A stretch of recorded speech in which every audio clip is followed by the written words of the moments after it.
कुछ परमात्मा एक सेवक मंडल बालाघाट अंतर्गत बैयर चौकी में बाबा के सेवक प्रहलाद भारद्वाज जी के निज निवास स्थान पर 15 वाली चर्चा बैठक जारी है। इस चर्चा बैठक में सृष्टि के विधाता भगवान बाबा हनुमान जी उपस्थित हैं, आपको मेरा प्रणाम। उसी तरह हम सबके सदगुरु महान त्यागी बाबा जमदेव जी उपस्थित हैं, आपको मेरा प्रणाम।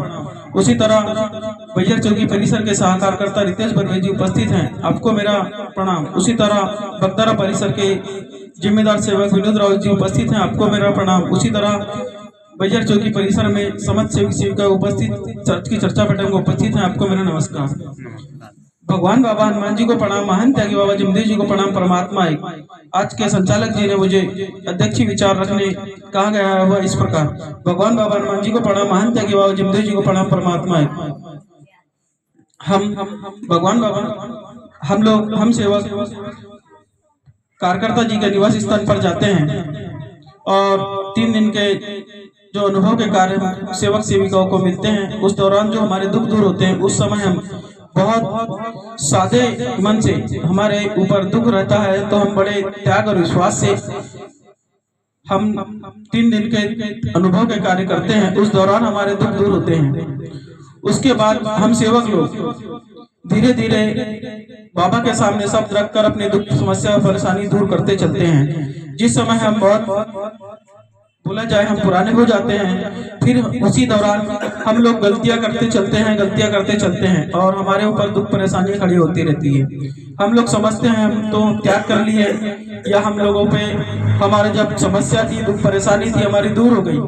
तो इस दौरान ये सोचकर हम गलतियां करते रहते हैं और छुपाते रहते हैं, इसमें गलतियों में फंसते रहते हैं और हमारी दुख फिर समस्या खड़ी होती जाती है और हमारे समस्या बढ़ते चलती है। फिर कार्यकर्ता जी को हमको कार्यकर्ता जी के पास जाकर विचार मंथन करना चाहिए कि हमारे ऊपर पहले तो 3 दिन के अनुभव के दौरान हमारे दुख दूर हुए थे और फिर हमारे परिवार में दुख क्यों खड़े हो रहे हैं। इस पर हमको विचार मंथन कर कार्यकर्ता जी से विचार लेना चाहिए और करना चाहिए। हम बहुत बार जैसे हम पुराने सेवक हो गए और हमारे दुख परेशानी दूर हो गई, उसके बाद भी हमारे परिवार में अगर दुख खड़ा हो रहा है तो ये बहुत सोचने वाली बात है कि हम कहीं ना कहीं गलतियों में फंसे हैं या हमसे कहीं ना कहीं गलती हो गई है जिसका हम खुलासा नहीं कर पा रहे हैं या निराकरण नहीं हो पा रहा है, और गलतियां का खुलासा नहीं होने के कारण हमारी गृहस्थी उच्च स्तर पर नहीं आ रही है या हम किसी भी कार्य को करने के लिए सफल नहीं हो पा रहे। इस पर विचार मंथन करना चाहिए और हमें कार्यकर्ता जी से विचार कर कार्य लेकर फिर कार्य कर और आगे बढ़ना चाहिए और गलतियों से हमें बचना चाहिए।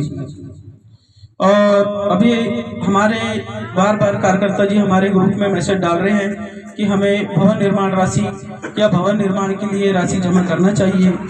हम सेवक सेविकाओं का सपना है कि बालाघाट मंडल में भी भवन निर्माण या भवन निर्माण के लिए हमें जमीन लेना चाहिए। तो उसके लिए अपनी अपनी गृहस्थी और परिस्थिति को देखकर सभी सेवक सेविकाओं को राशि एकत्रित करनी चाहिए। और एक बात और कहना चाहूँगा, हमारे बीच में आज ग्रुप में डाला है हमारे KL बिजाड़ी जी, बाबा के हाथ के सेवक थे, बहुत पुराने सेवक थे। वो बाबा के निवास स्थान पर बाबा के साथ हवन भी किए हैं और बाबा के द्वारा उनको त्याग भी दिया गया और बाबा के हाथ के सेवक थे बालाघाट में। मेरे देखते हुए मैं तो हमारे पिताजी के साथ में हवन कराने जाता था तो पहले सेवक थे मेरी जानकारी में, मेरे नॉलेज में। आज उनका देहांत हो गया है तो कल जो भी सेवक सेविका उनकी अंतुष्टि में उपस्थित होना चाहते हैं वो बुड़ी में वार्ड नंबर 1 बुड़ी में रहते हैं। अभी समय बोला हूँ मैंने संतोष नथपुरी जी को डालने के लिए, ग्रुप में क्या डाले हैं देखते हैं। जो भी उपस्थित होना चाहता है वो हो सकते हैं। इतना कहकर मैं समस्त सेवक से नमस्कार लेता हूँ। नमस्कार। अभी विचारों में थे बाबा के